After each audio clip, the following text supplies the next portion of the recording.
welcome back to the Start and Succeed show. I'm your host, my name is Kelly Brammer, and every single week I'm bringing you tips, hints, advice and guidance about all things mindset and leadership development, because I want to help you on your leadership journey, be that in your business, in your personal life or in your career. Now today we're going to be diving into a really vital topic, and that's about developing your communication style to appear more confident in your abilities. So whether you're at work, whether you're in a social situation, whether you're in your business, or simply just looking to improve how you express yourself as an individual, I've got 3 actionable steps to help you on that journey. So let's get started. Now, the first is to develop a confident communication style that's not just what you say, but how you say it and how you're holding yourself. So this is about mastering your body language. Non-verbal cues are just as important as the words that you actually speak. And here's how you can really harness the power of body language to project confidence in conversations. So first of all, you want to think about your posture. So stand tall, keep your shoulders back.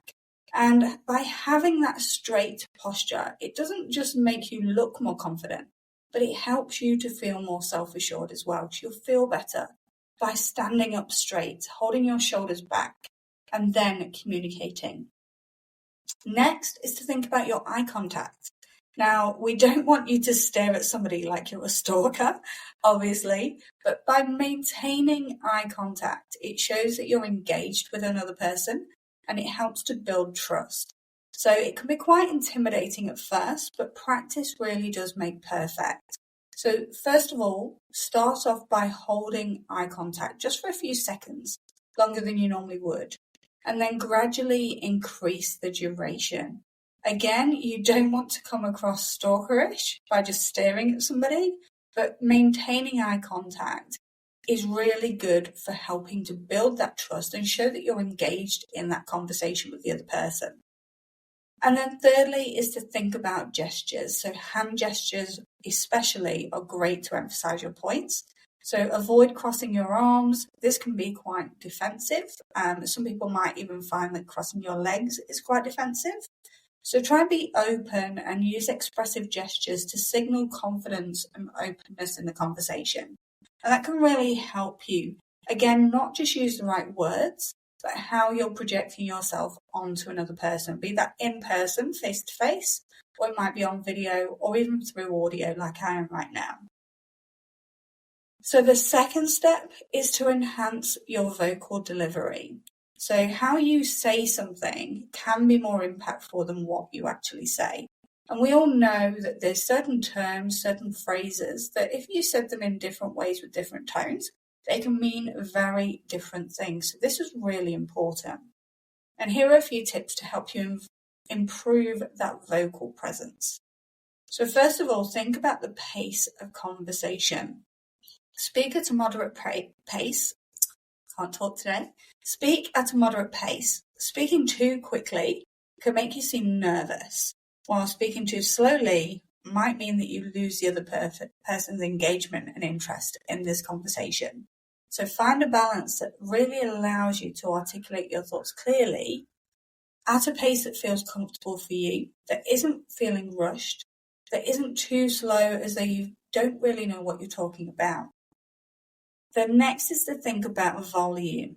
So ensure that you're loud enough to be heard, but not so loud that you come across as aggressive. So project your voice from your diaphragm, not just from your throat, because you want to sound more confident and have more authority in what it is that you're saying. So that volume and that pitch can really make a difference. And thirdly, when it comes to vocal delivery, is using pauses in the right place. So if you can be strategic about this, you can really emphasize points and give yourself a moment to just gather your thoughts as you're holding that conversation. And pausing can also make you seem more thoughtful and deliberate when you're having that conversation with another person. And then the third and final step is to build out your message clarity. Clear communication is key to appearing confident in your abilities And again, building that like, no trust factor with somebody else. So let's break this down a little bit. So think about the preparation. Think about what you want to say before you actually say it. So you don't end up using the wrong words, the wrong phrases, and really just not getting that message across. And this is so important, especially when it comes to professional settings. So if you're running your own business or if you're working for somebody else, really having that time to just prepare for a conversation can really help you get that message across in the right way. So take a moment to gather your thoughts and structure the message logically so it makes sense to you and what you're trying to say to the other person. Also think about simplicity, especially in the workplace setting. We can use so much complex language or jargon that might make sense to you, but to another person, they may not have a clue. So use simple and straightforward language that's going to be more effective in what you're trying to say and can mean that the other person actually understands what it is that you're trying to say, what it is that you're trying to get across to them in that conversation.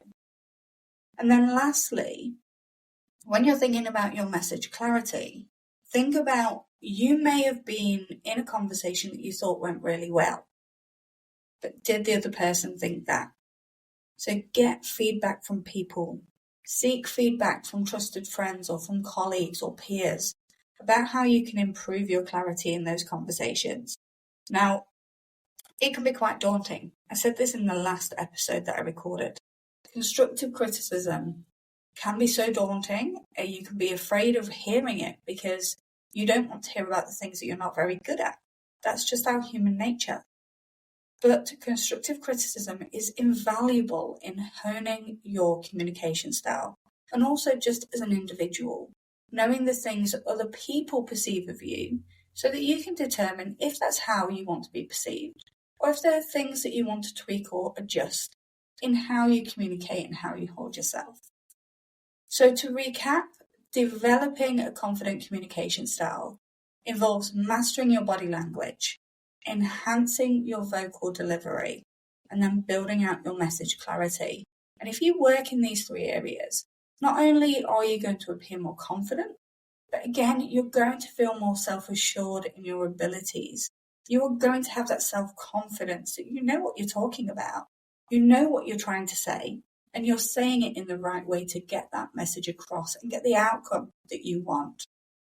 So that's all for today. Thank you for joining me on the Start and Succeed show. If you found these tips helpful, please subscribe. I'd love you to subscribe so you don't miss an episode of our show.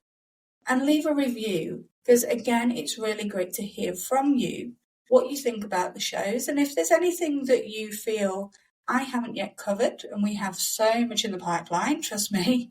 But if there's a particular area that you'd like help with, let us know in that feedback, and I'll be sure to try and look at whether or not we can bring that forward into a future episode for you.